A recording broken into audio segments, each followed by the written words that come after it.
Piret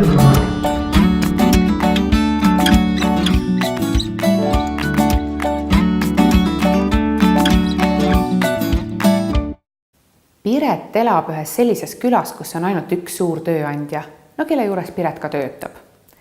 Piretit huvitab väga, mis tema kodu ümber toimub. Selle tõttu astus ta ka erakonda ja asus kandideerima valimistel.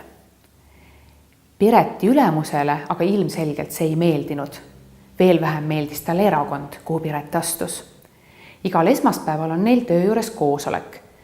Ja nüüd on nii, et igal esmaspäeval mõnitab ülemus Piretit selle erakonna pärast, kuhu ta astus ja kõikide võimalike tegude pärast, mida see erakond teinud on või tulevikus teha võib.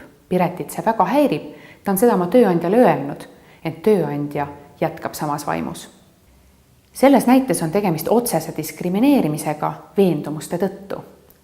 Ükski tööandja ei tohi halvemini kohelda töötajat, kes osaleb ühiskondlikus elus, kas erakonda kuulumise või valimistel osalemise kaudu.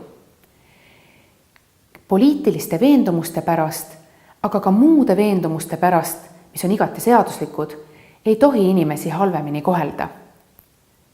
Arusaadavalt võivad maailmavaatelised vaidlused teinekord päris teravaks kiskuda, aga õige koht sellisteks vaidlusteks on kas õhtul klubis või näiteks ka poe ukse taga. Töö juures või koolis ei tohi kedagi halvemini kohelda, mõnitada või õigustest ilma jätta selle tõttu, et inimesel on teistsugused poliitilised, maailmavaatelised või eetilised veendumused.